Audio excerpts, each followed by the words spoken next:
What we're going to talk about in this video is changing the sketch over and back to one at a time. To do this, the first thing I'm going to do is copy and paste,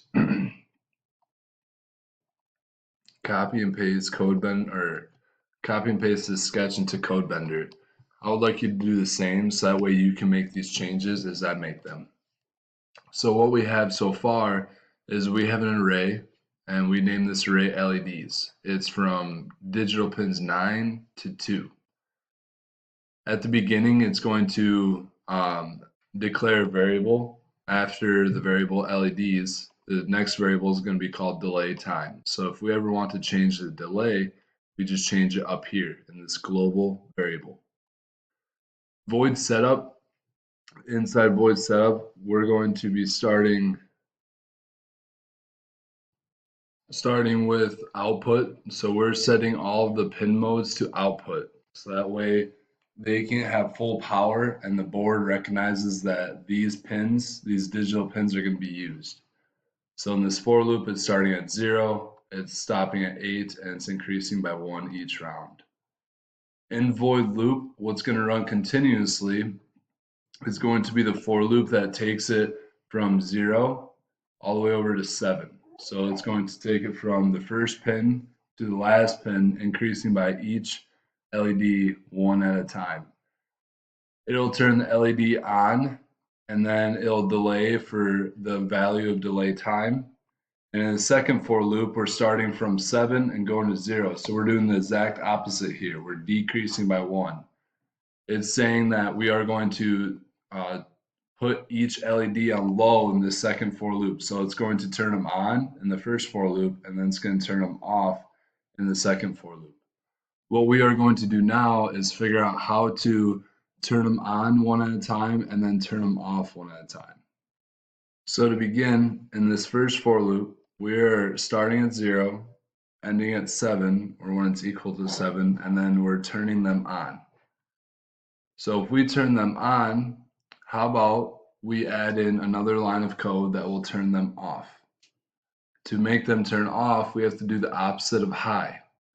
So if we copy and paste line 15 and put this behind delay, parentheses, delay time. So I'm clicking behind the semicolon, hitting enter and pasting. What I would want to do is change this word high to low. I'm going to add another delay time so that way the code waits a little bit of time before it reruns this for loop until this condition is met. So I want it to pause after it runs each command. That's what delay is for. So right now what we have is the LEDs turn on.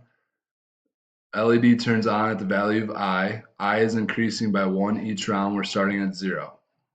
It's going to wait a little bit and then it's going to turn the LED off at the value of I. So the one that just turned on will turn off because we're starting at 0 and we're increasing by 1. And then it'll wait a little bit of time. It'll do this until the value of I is equal to or less than or equal to or greater than the value of 7. Go ahead and run this code by clicking the green button and see what it does to your breadboard. You might have noticed that it turned the LEDs on one at a time, going across, starting out on your for loop, but then when it came back, the LEDs were just off. And if you look here, that makes sense because the code for the second for loop, so it's starting at 7, making its way to 0, it is just turning them on low. So that means it's just turning them off.